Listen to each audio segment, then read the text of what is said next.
2.5 ವರ್ಷದ ಬಳಿಕ ಕಿಚ್ಚ ಸುದೀಪ್ ನಟನೆಯ ಮ್ಯಾಕ್ಸ್ ಸಿನಿಮಾ ಬಾಕ್ಸ್ ಆಫೀಸ್ನಲ್ಲಿ ಭರ್ಜರಿ ಕಲೆಕ್ಷನ್ ಮಾಡಿ ಗಲ್ಲಾಪೆಟ್ಟಿಗೆಯಲ್ಲಿ ಧೂಳೆಬ್ಬಿಸಿದೆ.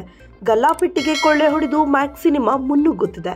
ಸುದೀಪ್ ಸಿನಿಮಾಗೆ ಪ್ರೇಕ್ಷಕ ಮಹಾಪ್ರಭು ಸೈ ಎಂದಿದ್ದಾನೆ. ಮ್ಯಾಕ್ಸ್ ಚಿತ್ರ ಹೊಸ ವರ್ಷದಲ್ಲಿ ಅದ್ಭುತ ಗಳಿಕೆ ಮಾಡಿದ್ದು, ಮ್ಯಾಕ್ಸ್ ಚಿತ್ರದ ಜನಪ್ರಿಯತೆ ಹೆಚ್ಚಾಗಿದೆ. ಪ್ರೇಕ್ಷಕರಿಂದ ಉತ್ತಮ ಪ್ರತಿಕ್ರಿಯೆ ಕೂಡ ಪಡೆದಿದೆ.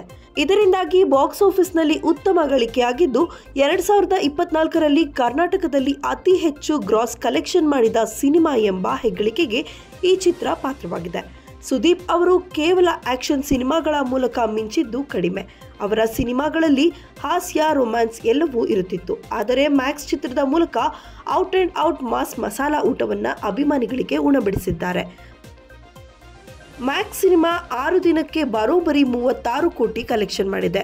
ನ್ಯೂ ಇಯರ್ ಮೊದಲ ದಿನ 4 ಕೋಟಿಗೂ ಹೆಚ್ಚು ದುಡ್ಡು ಮಾಡಿದ್ದು, ಮುಂದಿನ 3-4 ದಿನದಲ್ಲಿ 50 ಕೋಟಿ ಕ್ಲಬ್ಗೆ ಸೇರುವ ನಿರೀಕ್ಷೆ ಇದೆ.